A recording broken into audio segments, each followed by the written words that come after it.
Wouldn't it be wonderful if we could teach the gullible to never be so comfortable with lies they eat like comfort food, to disregard the bogus claims and pseudoscientific claims? Can you imagine just how much indeed the world would change? No more political predators playing on the populace, but ilkas and plots and shift and kill metropolis. No more villains with the title in the Bible, holding phony temper Bibles like the stuff they teach is vital.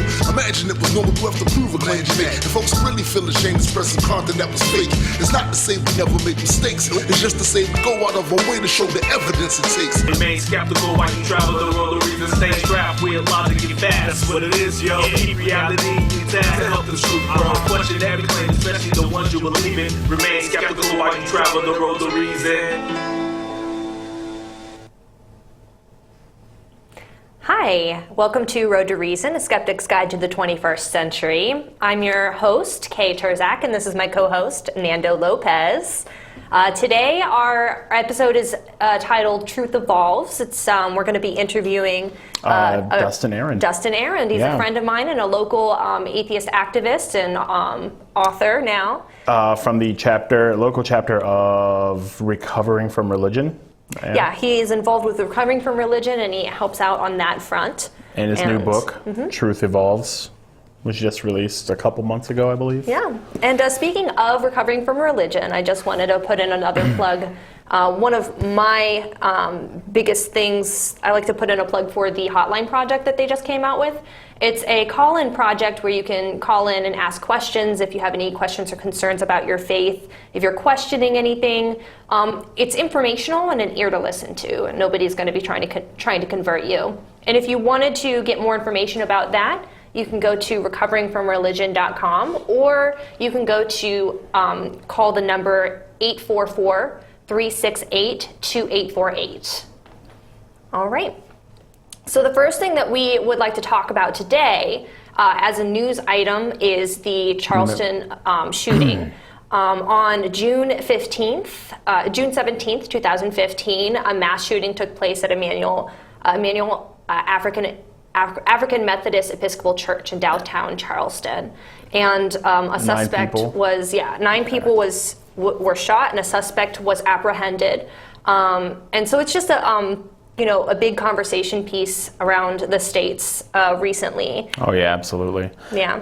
Yeah, and I mean, I've been hearing a lot about this. A lot of people saying that it was, racially motivated, which is, obvious, but there are certain people, I guess, in the media that want to say that it was a religious motivation as well, as if there's some sort of war against Christianity. And the point was that it was in a church.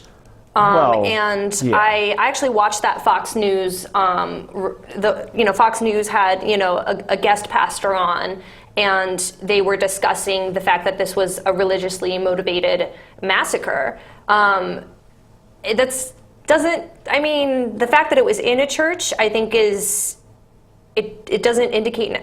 It was definitely racially motivated. Yeah. I mean, there were quotes of the guy literally talking about you people. Right. So I think some of the arguments that point to it being religiously motivated are attempting to take away from the fact that it was racially motivated. And I mean, there's a move, I guess, in certain parts of the media to brush those kind of things under the rug. Yeah. Because we don't want to look at them. We don't want to talk about them. Yeah. So I think that was it's an interesting conversation piece. I think the thing that got me the most, my condolences goes out to the families that were affected by this, and ultimately you get to decide how you handle these kind of situations. I'm not saying that it's a negative way to handle this situation, but I think it's interesting how many people are, considering it a good thing that these people are forgiving this person for shooting down their family. To me personally, I don't think it necessarily makes you a better person to forgive somebody for doing that. No. And I've heard plenty of people say that. And it just seems like something that comes from this mentality of as a good Christian, I should forgive somebody because, God will forgive, a child molester and let him get to heaven kind of thing. So I should be able to forgive you for cutting down my entire family. Well, I understand, like, if the forgiveness was about, okay, I'm going to let this go so I can move on, but... Yeah. I think deep down, though, as humans, it's important for us to move on from things like that. And, a lot of the teachings are in the Bible and religious texts are just loosely based, or I guess they're based on the things that we as humans do naturally. We know it's wrong to kill each other. We know it's wrong to steal. And certain things like that. We have these subjective truths, which I know is something we're going to be talking about a little bit later on. Because truth evolves. Exactly, it does. But we have these subjective truths that change with us as our values change over time. But there are certain things that we know to be Do you think it's a commendable act? Do you think it's a commendable act for these families to stand up and say, we forgive you for what you've done to our family? And do you think that the motivations behind it were religious or actually trying to come to terms with this? No, they're definitely religious, but I think that belief that that's a necessity is something that stems from our base human nature to forgive. We know that, it's the general feeling within us to seek vengeance for stuff like that is logically fallible, or it doesn't solve anything, and it's better to accept what has happened and move on. Forgive, but don't forget.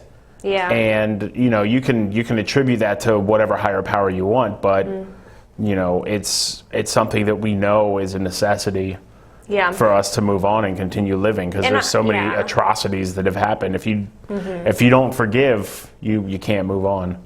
And I'm not saying that forgiving and moving on isn't necessarily a good thing. I'm just saying that it seems as if religiously motivated forgiveness seems to be like, oh, well, that's what Christianity is all about. Well, no, that's what people can be about if they choose to. Right. And I don't see that as necessarily a... Sure. Yeah. Anyway. I sometimes feel, though, that a lot of the times when a religious person says something like that, it's more of an in-your-face kind of thing. Like, I'm a better person than you are. I forgive you, as not necessarily, actually forgiving them, but just basically saying, nanny, nanny, boo-boo, stick your head in doo-doo. Like, I'm better than you.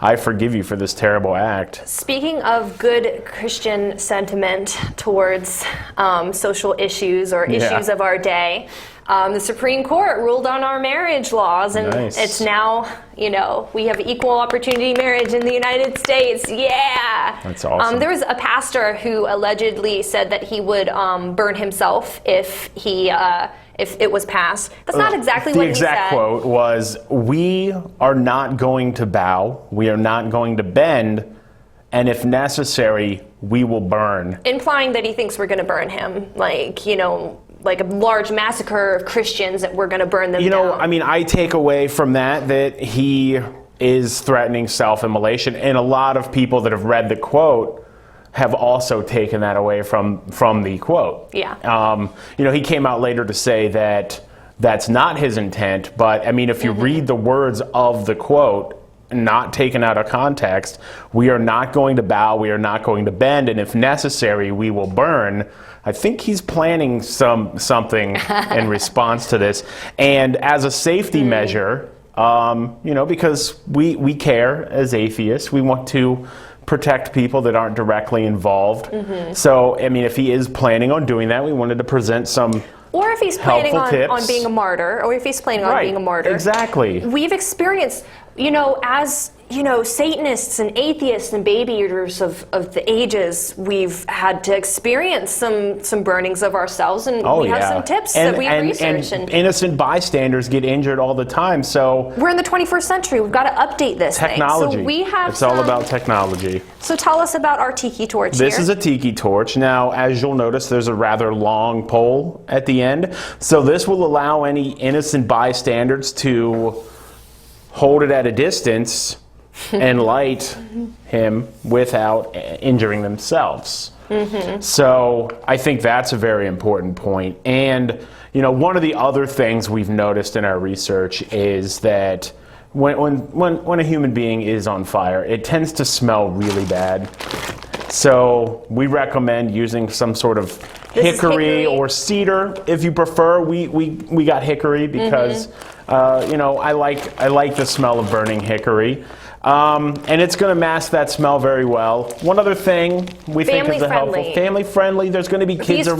Family friendly Christian values throughout the ages of burning Satanists and atheists. And the kids that are going to be around, they might be a little bit bored. So we have marshmallows. We've got the tiki torches. We do have, I believe, one of the shipping companies coming by later to pick up the package and deliver it. My producer said, if he does plan on burning himself, if he decides to change his mind again, that, we wouldn't mind, being the news agency on. Right, exactly. Yeah. We'd like to cover the story, live broadcast. If we could set it up so that it happens around this time, we can go live to the air. And I think the American people really need to see this, Do you want to set us up? All right, well, let's get started. This is Richard Dawkins. Doing commercials is unfamiliar territory for me, but I'm inviting you to watch Road to Reason, a skeptic's guide to the 21st century, on Fairfax Public Access every Sunday. Each week the hosts tackle wishful thinking, religion, pseudoscience, and the harm they cause, with a combination of facts, humor, and community involvement. They challenge believers to defend their faith and give you, the skeptic, a voice. With live call-ins for viewers and streaming on the World Wide Web, there's never a dull moment. Don't wait. Look at them now on Facebook and YouTube, and remember to watch Road to Reason, a skeptic's guide to the 21st century, or there'll be hell to pay.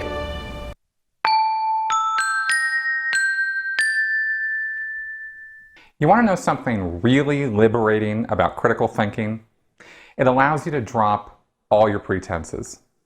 As a critical thinker, there's a recognition that there are no more powerful words in the English language than "I don't know." It's pretty awesome, actually. Admitting you don't know shouldn't be viewed as an admission of weakness or insecurity. It's the only place where real learning and growth begin. Did you ever wonder what it is about being a child that makes life so much fun? What is it that kids have that we lose as we grow up? It's their sense of wonder and delight at discovering things. They know they don't know, and they can't wait to find out. They pester everyone with questions because they want to know everything. Unfortunately, as we get older, that sense of wonder pretty much gets beaten out of us. Socially, we're taught by our peers almost as soon as we start making friends that ignorance is not bliss. The name-calling, the ridicule, and being laughed at soon convince us that it's better to just make things up instead of admitting that we don't know. We get into this habit and pretty soon can even convince ourselves that we're experts in areas we know almost nothing about. We walk around wearing this pretense of knowledge like body armor, but really it's as thin as tissue paper because we know anyone, anywhere could find out what a fraud we are at any moment. Do you like living like that? Because I don't. And here's the thing. There's nothing wrong with not knowing. The truth is that saying "I don't know" is not any indication that you're a moron or lacking in any kind of intelligence. It just means you never learned or can't remember something. We are born not knowing, and it's the quest for knowledge and experience that keeps life fresh and keeps us alive. Some of the most miserable, hateful, and spiteful people I've ever known have been the ones who thought they knew exactly what was going on and didn't have anything more to learn. Don't try to tell them anything. They've got it all figured out. Those aren't the people who are changing the world for the better. They aren't even trying. It's those who want to learn, who want to discover, and want to grow. Those are the people upon whom we all depend to make the next big discoveries and take the next leap forward. They are the scientists, the inventors, the philosophers, and the leaders who can take our species to the next level in our evolution. We all have it in us to learn and grow. It starts with an honest appraisal of what we do know, what we are certain of, and being strong enough to admit that we have some more learning to do. I love critical thinking for teaching me this. I can't wait to learn more. In an effort to counter militant forms of Islam by non-militant means, Egyptian President Abdel Fattah al-Sisi has called for a religious revolution in a speech to an audience of Islamic scholars. Stating that his country is being torn apart, Sisi implored the imams not to remain silent on the issue.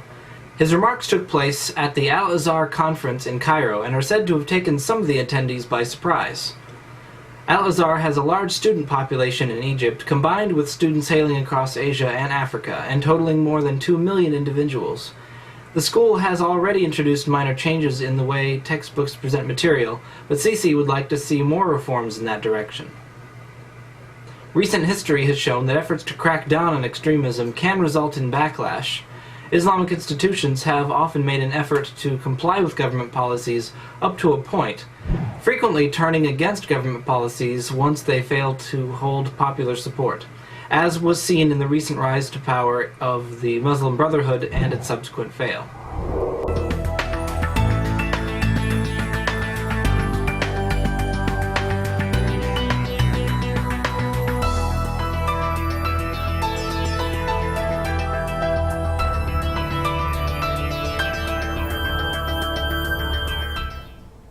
Hi, welcome back to Road to Reason, 21st Century's Guide to... Yeah, Skeptic's Guide to the 21st Century, that's what we are. Yeah. We are interviewing Dustin Arand today, and he has just come out with his book, Truth Evolves. How are you doing today? Great, thanks for having me. Yeah, thank you for coming on the show. I'm happy to be here. So tell us a little bit about your book before we move on. Sure. So basically the premise of the book is that knowledge is a kind of adaptation, a special case of adaptation. So just like any adaptation, it bears a kind of fit or correspondence to those features of the environment that are acting as the selection pressures on it.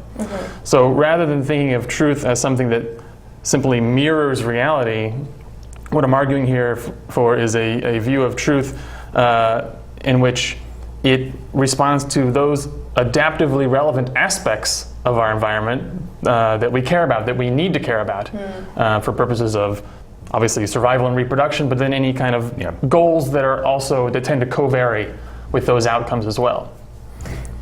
Okay, so, large words. Yeah, sorry. So let me try to repeat what you're just saying so I can kind of understand. Sure. So, like, for instance, in the scientific method, like, we try to get to as an objective truth as possible, but we're only researching the things that we feel are beneficial to us. We're not even going to consider things that aren't going to be useful for us. And so, is that kind of what you're talking about, or is it more of like... It's more like the idea of truth itself? You set up a problem for yourself, right? And you look at all the great scientists of the past, is that they typically had some problem or set of problems that they were trying to solve, right? So it's in terms of how do you successfully address this problem, that's the metric against which you judge the quality of a theory. If it succeeds, it's more likely to be true. Now, one of the implications of the thesis in the book is that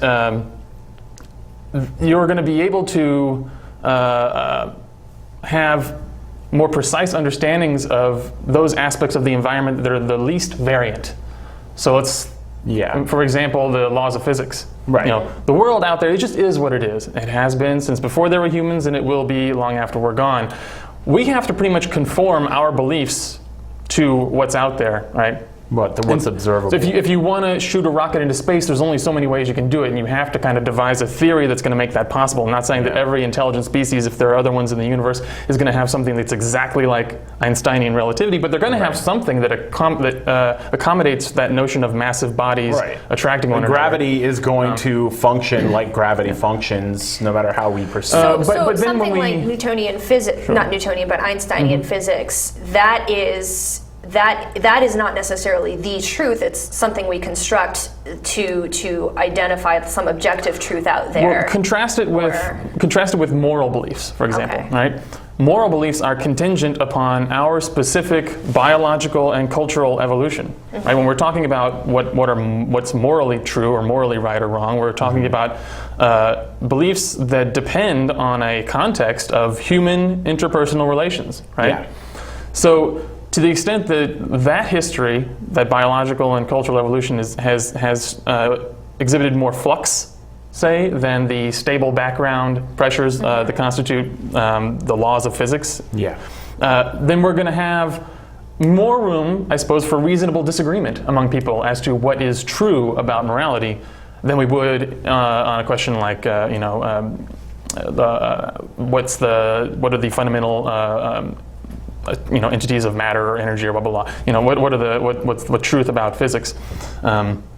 So the idea is that the more variant the background pressures that select our ideas, right, in this evolution, the more variant they are, the more room there is for disagreement, the more room there is for subjectivity, right? The less variant those background pressures are, the less room there is for disagreement. What do you mean by variance? Like variance in the sense that, like I said, the value of G, for example, on Earth has pretty much been the same for as long as this planet's been around. Right. But on the other hand, what constitutes a person, right? Who should we recognize as a person? This is a question, we have, should we recognize corporations as persons? Are fetuses persons? But to are me, people that who just don't belong seems to like are people who aren't subjective. citizens of our country's persons, Or people who aren't our race or whatever religion persons? I mean, these The difference questions. between subjective and objective, though, to me, that's what when you're talking about something scientifically, you have to get a rocket out in space. There's an objective, whether we define it as gravity. But is there's there an objective for any claim that purports to apply to human social interactions? I don't think there's necessarily objective truth to that necessarily. I'll give you an example. The legal philosopher H.L.A. Hart said that if you ever came across a bunch of people inhabiting the same general area who didn't have a rule against murder or theft, whatever you could call them, it wouldn't be a society. In other words, he's saying this is like a necessary feature of any social species. That has certain individuated individuals, right? But also that has to live together and get along together, right?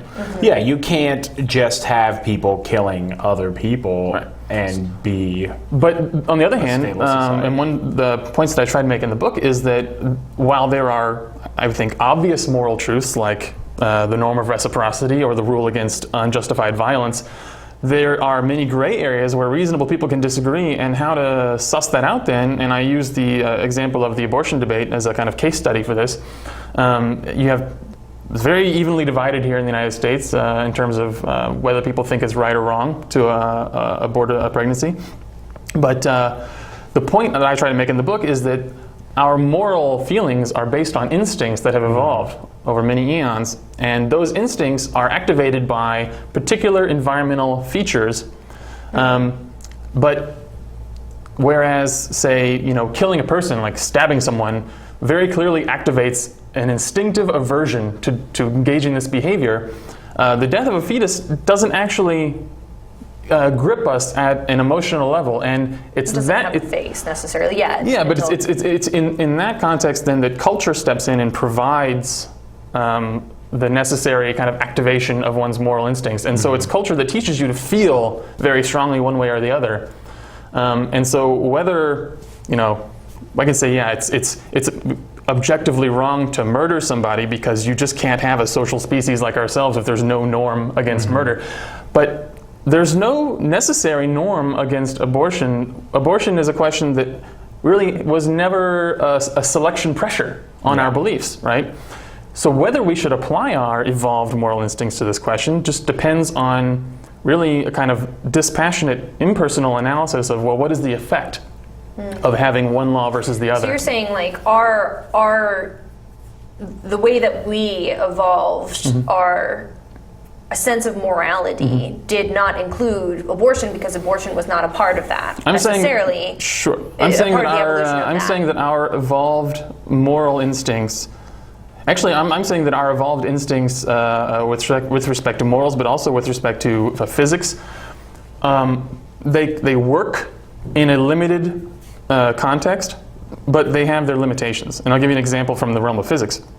Human beings, for a long time, all the way up till the Middle Ages, held to the impetus theory of motion, where a body's natural tendency was to rest. And it was only with Galileo and Newton later that we got the law of inertia.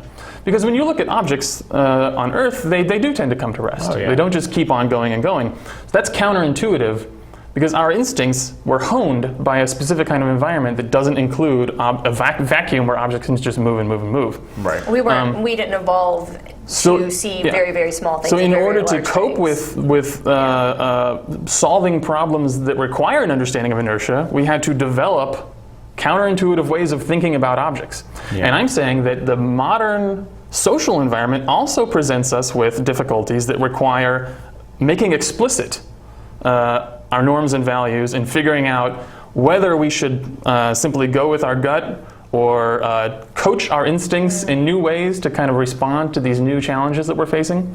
The same way that we were able to discard the impetus theory, we need to think more deeply about There's this idea the way we of apply our should, moral though. emotions to There's political this idea of questions. should, though. I mean, it isn't, in part an evolved, like, you don't ask, should we look at a cell under a microscope, even though we weren't evolved to do that, and we just do. But when it comes to moral issues, we ask the question, should we apply this to another thing? Or should we examine this outside of its original context?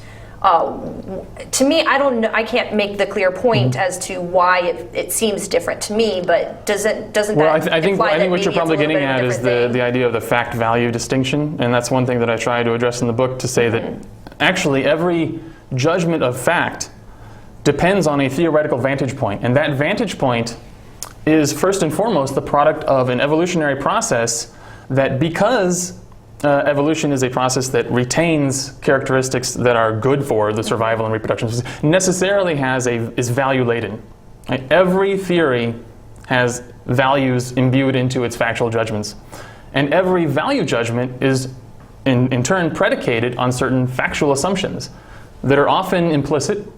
And one of the things that I try to get across in the book is that we need to make explicit what is implicit in our moral judgments, that we need to flesh out those factual predicates that we're taking for granted. We need to make our own 10 Commandments, pretty much. Well, we need to get at, if there's an issue like, if there's an issue where everyone can agree, like it's wrong to murder, it's wrong to steal, and we can kind of see it's self-evident why you can't have a society that's held together if you don't have a norm like that, that's one thing. But if we're talking about a rule like abortion, whether it should be allowed or banned, then you do have to make it explicit, like, why do you feel that fetuses should be treated as persons, or why do you feel that they are not entitled to any moral consideration? Like, we need to get underneath the surface of these simple syllogisms, like, and I use in the book this simple syllogism. I grew up in a Catholic family, and we saw this all the time. They would say something like, all persons have a right to life. A fetus is a person, therefore a fetus has a right to life. And it just seems to follow, and it's purely logical. And the point that I'm trying to get across in the book is that you can't get to a moral conclusion like that from pure reasoning. You have to get underneath to the predicates upon which these value judgments are based. How did we come to the conclusion? Why do we treat things as persons? Exactly, and then we can. Why do we have moral rules, and why do we apply them to certain entities and not others? And we were talking about that earlier, and I think a good definition of what makes a person is sentience, the ability to question one's own existence, and a fetus doesn't have that. So then the question being, like, what about my Uncle Donnie, who's autistic, who's so extremely autistic that he can't function without somebody helping him? Absolutely. Well, no, and I mean, I know that is an extreme example, but even people that are autistic have the mental capacity to realize that they're Well, I mean, alive. he's not just autistic. He has other, Yeah. he has other things you know, happen you to can him. He imagine- actually cannot, as far as we know, comprehend certain things. I think so. I used in the book the example of, let's say that there was a person who was in a persistent vegetative state in a hospital, and the hospital's on fire, and then next door there's 5 pigs in a barn, and the barn is on fire.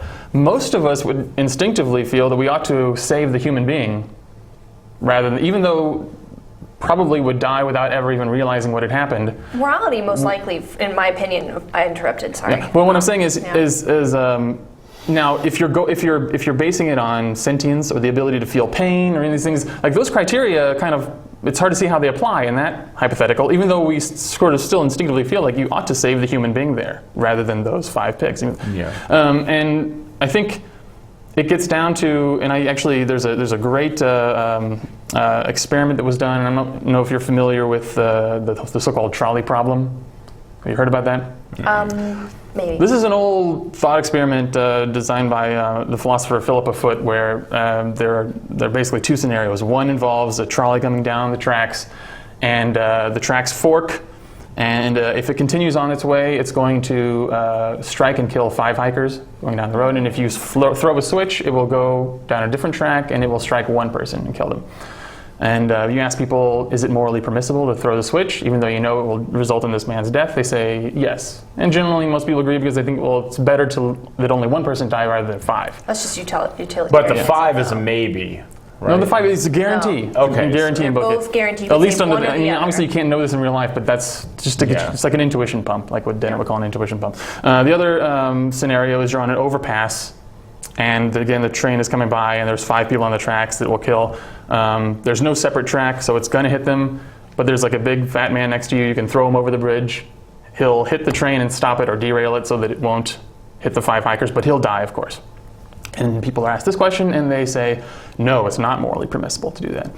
And there are all kinds of, like, you can argue utilitarianism or Kantianism, but really, if you look at people's brains when they're performing these tests, different parts of their brains are active.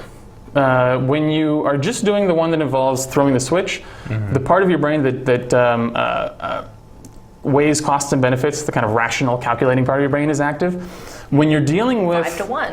When you're dealing with the other trolley problem, where should I throw this person off the bridge? You have 3 different parts of your brain active. One is the weighs costs and benefits. One is it's active when you're actually engaged in physically harming someone. Yeah. And another is a part of the brain that helps to sort out conflicting signals. Yeah. Okay. And this is, I think, the source of the tension here is that we aren't made to really be utilitarian creatures. We're made to interact in very kind of discrete, intimate settings. Yeah. We're not made to think about how our actions might affect millions of people, because they never did when we were evolving. What I was going to say before, I'm not an evolutionist. Evolutionary psychology, I don't know how valid studies on that have been. However, it seems to me that we are tribal creatures. We do have in-group and out-group mentalities, and we tend to extend our morality mostly within our in-group. It's easier to kill outside of the group. It's easier to dehumanize someone outside of the group and not extend your morality to the out-group. So it would make sense to me that our morality wouldn't include, for instance, those pigs, because that's kind of an out-group thing, unless those pigs had some kind of an in-group. Although under reason, utilitarianism, instance, there's no way to know, Yeah. right? Because utilitarianism would be concerned with happiness, right, or suffering, and of course we know other animals besides humans suffer, right? So that particular moral theory can't determine, and it could just by fiat say, well, we're only going to apply it to humans, but why should that be the case? You can't just say it and say, well, that's going to be the law, because that's exactly what the religious morality that kind of opposed to it. It doesn't give reasons, right? We want a reason why humans should be different. Another great set of studies that I like, because it illustrates how our moral emotions work, was done with, I think they were macaques or baboons, and they would have one baboon trained to press a button and receive a treat. And then once he was trained, they would subsequently bring another baboon into a cage next to him, and this time when he pressed the button to receive a treat, the other baboon was shocked, given an electric and shock. would refuse to. And eventually, yeah, they refused to. And the interesting thing is that if the other baboon getting shocked was a member of the same like clan or tribe or troop, I guess they called it, he could go for days without eating, starving himself basically, in order to avoid causing harm. If the baboon was a stranger, maybe it wouldn't last that long. If it was another animal, maybe not that long at all, right? In other words, there was like a gradation in terms of these animals' capacities for empathy, depending on facts like their relation to the other individual, as well as whether the individual pressing the button had the experience himself of being shocked, right? And you see, obviously, when I'm describing monkeys, but you obviously instinctively recognize that pattern of thinking as part of our own human moral reasoning. Yeah, it's harder to care about a complete stranger than it is to care about a family member. The difficulty, though, is that we live in these huge societies with hundreds of millions of people now where our actions do affect perfect And we strangers. are asking people to extend our morality to outgroups. So it would be perceived as outgroups to a nation state, for instance. Let's extend our sense of morality, our sense of look at let's bring democracy to the even Middle though East. Democratic societies somebody are based living in on- DC is just as much a foreigner to me than somebody somebody who's grew up in DC. I'm not a part of that culture. You're never going I'm to never personally gonna be know the someone from vast DC. majority of the 300 million people in this country during your lifetime. Yeah. And like most Western democracies, it's a very pluralistic society with people of every race, religion, national origin. And so the way that we are primed to think about moral emotions, what I'm trying to make clear in this book is that we need to be cognizant of how it places certain limitations on us and how it might lead us to certain forms of moral reasoning that are disingenuous or egotistical maybe. Yeah. But also that we need to be aware of... Which ones would be egotistical and disingenuous to you? What would be the end goal, the end product that you would claim is egotistical or in Well, those words? I think failing to give consideration to the interests of other human beings just because they're not Americans, for example. Yeah. Right? Or just because there's 3 instead of 1. Or just because they're not the same race as you, or they're not, they didn't grow up in the same community as you. Like, these are all problems. Obviously, we've seen in the news this week that we're still dealing with in this country. But I'm saying that there's, in other words, to some extent, the deck is stacked for us because our evolution has provided us with certain moral instincts that make us averse to causing harm, that make us averse to being treated unfairly, right? But on the other hand, we have also been provided with instincts that make us apply kind of a narrower sense of who belongs in who's worthy of our moral consideration. That's not saying that we should expand it indefinitely. Should fetuses be considered persons? I make an argument in the book that they shouldn't be, right? Should chimpanzees or dolphins? I don't know. I don't address that issue in the book, but you can imagine. Dolphins are persons, apparently. Actually, according to one court case recently, but you see my point. Like you could make an argument, a good argument, either way, and the only way to decide it is then to say, well, what is this argument predicated upon? What factual assumptions? In the book, I talk about abortion, and I talk about both sides, arguing that certain negative consequences would follow from allowing abortion or from banning it, right? Or that certain positive consequences would follow from allowing it or banning it. Okay. And so, if you're saying that, right, if you're the Catholic Church saying this is going to usher in a culture of death, fine, that's superficially plausible. Let's test it. Let's test that idea. Let's look at states that don't allow abortion or that place many restrictions on it, or countries that place restrictions on it, and compare them to countries or states that don't place those kinds of restrictions, and see whether do we have major differences in other homicides. In other words, have people become kind of callous in their attitudes towards human life as a result of abortion being allowed? And I argue in the book that actually we see that murder rates have gone down, even as abortion rates have held steady. Economics. Well, I think it has more to do with the fact that abortion just doesn't affect the homicide rate one way or the other. Right. The idea that it creates a culture of death is, I think, refuted by the empirical data. The murder rates have been on the decline, I think, for other reasons, for a host of factors. But I don't think that the legality of abortion has made society more or less violent, one way or the other. I do think, and I argue this in the book, that allowing abortion has opened the doors for women to get a better education, to stay in the workforce longer, and that has had benefits for society, and that you would reverse a lot of those benefits if you placed much greater restrictions on it. I mean, one of the arguments I've heard about it is, you know, a lot of the mothers that are having abortions are low income or too young to ever really afford to have a child. Sure. And that child's going to be raised in poverty. That child's probably going to be raised without their parents around much because the parents going to have to be working, you know, 2 full-time jobs to just get by.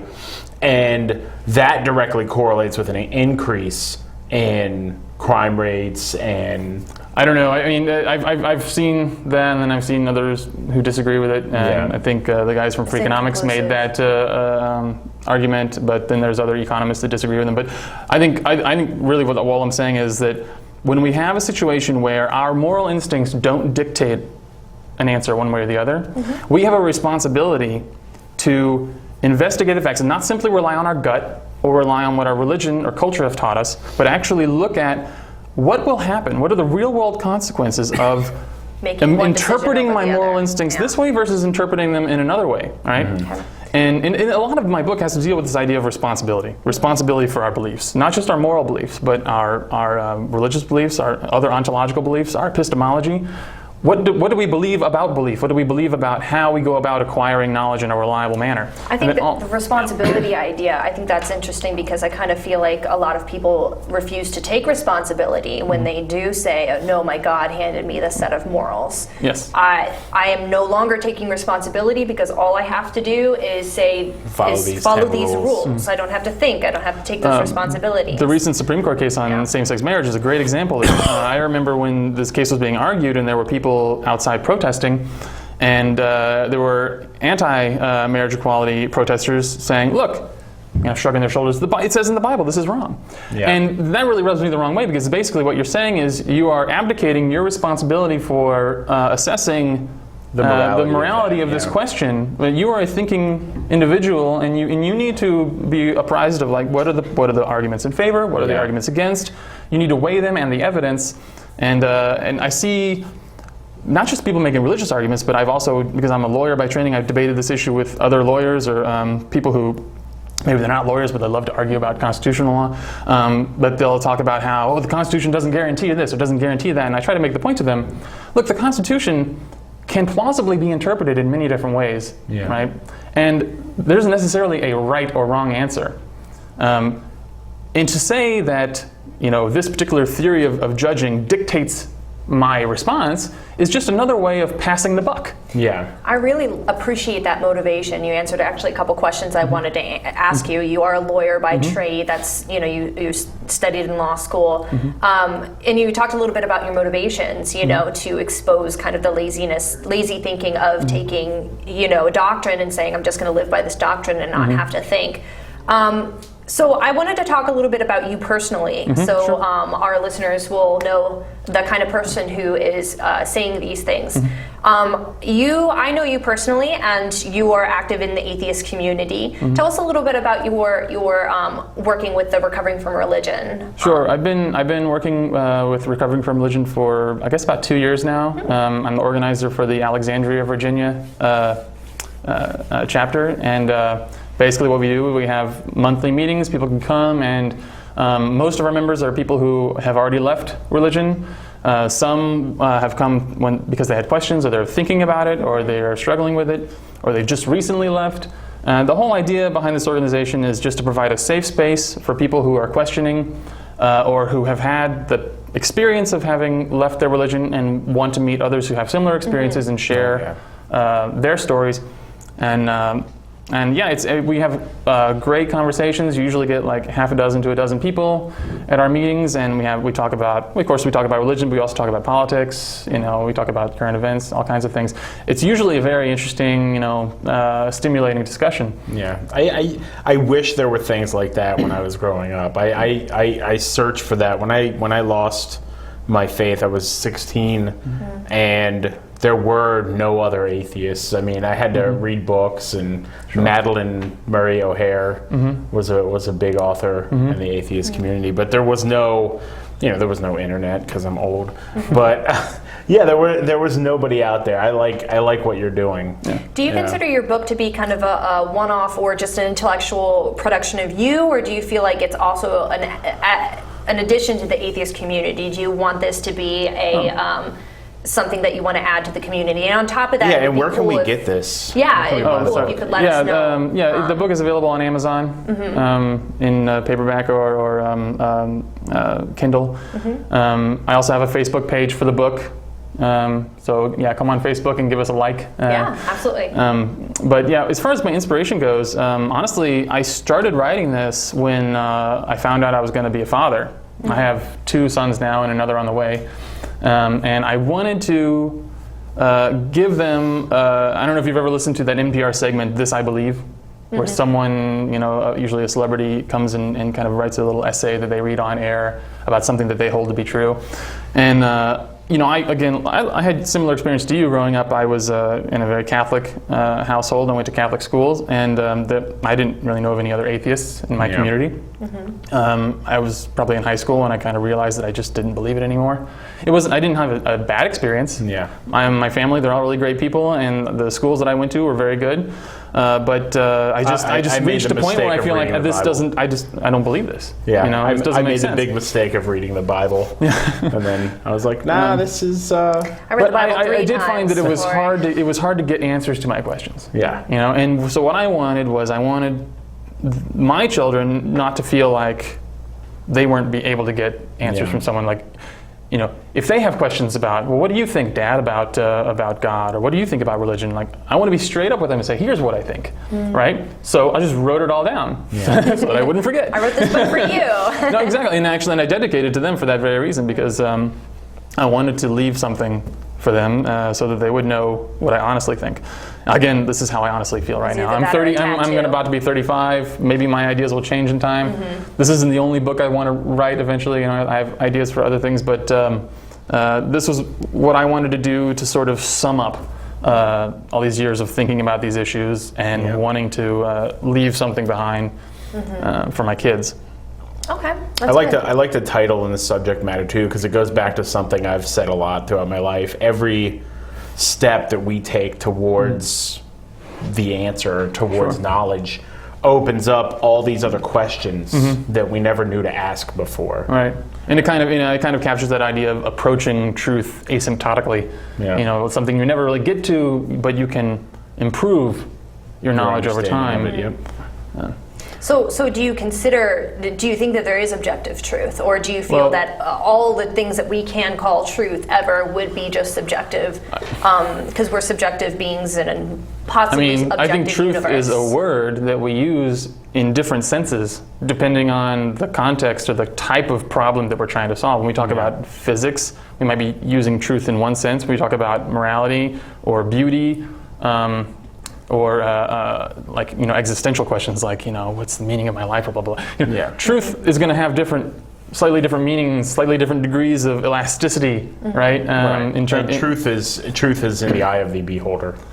Sort of, but it's also actually not something that any one individual could arrive at alone. Yeah. Because what do we use to state our truths? We use language, which is a system of symbols, the meanings of which depend on social interactions. No one person can dictate the meaning of a word. The meaning of a word is crowdsourced. Yeah. Right? It's a function of people using and stretching and pushing back on how, and we saw, of course, with the marriage debate, there's a lot of pushback sometimes when you try to extend a concept one way. But yeah, language is a collective process, right, of negotiating, renegotiating the content of symbols that are there to motivate behavior in us. That's why Webster's and words are always changing. So that's the sense in which truth is objective, because no individual has control over the language in which truths are stated. Right. And the Oxford English Dictionary just included the word crunk, I believe. Really? Justin? I know. I remember selfie was like 2007 or something. Selfie's another one. That was 2007 though. It was like way back. Like right when it first came out. But So language obviously evolves, and not just the introduction of new words, but every time a particular concept itself changes, others necessarily change in turn, because language is like a web or a net. If you stretch one fabric in that net, you're going to stretch others as well, necessarily, right? And that's another thing I'd like readers of the book to take away from this, is that the one of the reasons truth evolves is because we're always kind of contesting amongst ourselves. You said earlier, the meanings of these words and symbols. One of the things we will need to do is sort of test and see what the consequences are of certain, when we take action on moral dilemmas and we go one way as opposed to the other. Like, how do you see that playing out, actually? Like, what is an example of seeing the outcome of the test of a moral decision, I guess you could say? Well, I think the abortion case was one. Okay. Where I think we didn't see the negative consequences from allowing abortion that were predicted by those who opposed. Positive ones either. Maybe have positive ones. I argue in the book that if you compare countries that don't have a right to abortion, or that's severely limited, or states in the United States that's severely limited, you do find more teen pregnancy. Not as you have a greater disparity between men and women in terms of literacy, in terms of the participation in the workforce, in terms of participation in government, and I think a lot of that has to do with how much control women have over their reproductive capacities, and whether they're able to put off motherhood long enough to complete their college education, get into the workforce, and establish themselves independently, and we can always talk about individuals making good or bad choices, but we have to acknowledge that when we make policy decisions, there are going to be, like, statistically speaking, there are definitely going to be certain consequences. I know that kind of makes people feel a little like they don't have the freedom, or I'm trying to say that we don't have the freedom to control how we behave, but you have to acknowledge that how we behave is a function of the incentives that we're presented with in our environment, right? Yeah. If you have certain incentives, you're going to get more of a certain kind of behavior. You change those incentives, you're going to get different kinds of behavior. So the question of abortion, allowing abortion, I think has created a set of incentives that make it possible for women to get a good education, get a job, become financially independent. And the countries that don't allow that, you see much greater inequality between men and women. So that's the overall theory that I'm trying to use in the book is in the chapter on morality and how we extend the concept of personhood, is to say, look, if someone can articulate their right to be treated as a person, that's prima facie evidence that they're entitled to it. It's like in Shakespeare, am I not a man, right? And if someone is, as a result of being treated as something less than a person, if that results in a brutalization of ourselves, an inability to recognize in even more obvious instances the obligation to treat others in a moral fashion, if it hardens us or coarsens our sensibilities, that's a good argument for extending the concept of personhood to them, right? Because we don't want to dehumanize ourselves, right? And then, but another consideration is, even if there's that possibility, which again you have to investigate by looking at the facts, you have to consider how extending the concept of personhood would affect those who already have certain rights. So in the case of fetuses, even if we could find some correlation between abortion rates and homicide rates, which are, again, none exists, but even if we could, we'd have to trade that off against what are the negative effects for women who are already entitled to, their moral rights are already entitled to deference, to recognition. Well, and another thing too with, and this is maybe a little bit off topic, but when you make something illegal for people that absolutely want that thing that you've made illegal, they have to resort to going to great lengths to get what they want. Where in a place where you make abortion illegal, what you were saying.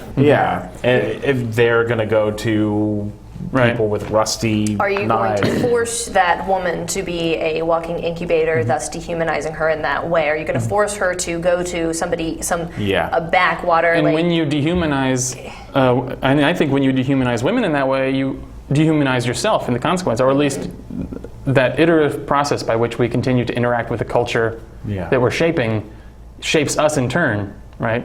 So the more we draw away certain moral considerations from a given class of persons, the more we also have our own sensibilities hardened as a result of that. So you can dehumanizing, part of the So population. while entire truth can half of the evolve, truth can human also devolve. Maybe you Yeah. can think of it that Yeah. way, right? Well, it evolves. Evolution isn't just evolution towards better. Evolution No, it's not. is just what works. And that's the part of for the now. that's the part of the idea of responsibility. Yeah. Is that you can't just say this says X is wrong, therefore there's nothing I can do about it. Mm-hmm. Okay. Do you think that in your ideas about truth there is how do we if truth does evolve and I can kind of comprehend kind of how it quickly how would you condemn what a Christian would say, how could you condemn Hitler if things truth changes and stuff. You kind of understand what I'm saying. It's kind because of, his actions at the time were objectively wrong, and people at the time knew it. Yeah. Right? And even I think if you had asked people 100 years before Hitler, they would have said that that's wrong. Yeah. And if you look at the factual predicates that he was claiming to be justifications, those were also wrong, right? So yeah, I think religious people would point to certain tyrants who have gotten a hold of the apparatus of a powerful state and done this or that, and they say, well, if only they had their religion to hold them in check. And what they don't realize is that what they had was an ideology that let loose this destruction, and it's ideology that's what's wrong here. Right. Not just religion, but any ideology that tells you, I know what's right, I don't have to check it against the facts. Yeah. And if you can't do that test and say, okay, this is the outcome, and the outcome is a negative outcome, therefore let's do this a different way next time, please. Then that's an ideology that is unmovable and thus very much like if I religion. could sum up the theme of the book in one word, it would be this: it's the virtue that I'm asserting as the kind of the virtue here is this idea of corrigibility, the idea of making ourselves, our beliefs, our societies self-correcting. Yeah. Right. So I argue for important. political and economic institutions, for ways of thinking about moral issues, ways of thinking about ontological issues that are most likely to reveal to us our errors and help us to reshape our thinking in light of those errors and understanding those errors. Yeah. That's a very a very forward-thinking way of thinking about morality without having to worry about. Assume that the we're list of wrong, rules. right? When we that we can't be, that you can't know what's morally right or wrong. Yeah. That a lot of the times you're going to be mistaken, and that will lead you, I think, to make better moral judgments later on down the line. So again, we have 1 minute left. If you could just give another plug to your book, your Facebook page, Sure. we can put it in the description underneath our YouTube channel. The book is when we called put it Truth up. Evolves by Dustin Arand, and you can find it on Amazon. And you can find us on Facebook. There's actually 2 Facebook pages for Truth Evolves. One's an organization, but just look up Truth Evolves in my name, and you'll find it there. Absolutely. It's going to be a good read. One of my friends already gave it as a present out to another one of my friends, so Yeah. it's been really great. So I do want to check it out. Thank you so much for being on the show. Thank you for inviting me. I really appreciate it. Definitely. So just to reiterate, the beginning of every show, we always say when we are on air. We're always on air on Sundays at 3 o'clock p.m. Eastern Standard Time. And if you're local, you can find us on Channel 36 and we're up on Ustream, Road to Reason TV. And if we're not available in your area, oh, he's already rolling. Okay. Have a good one. I was going to say, if we're not available in your area, you should probably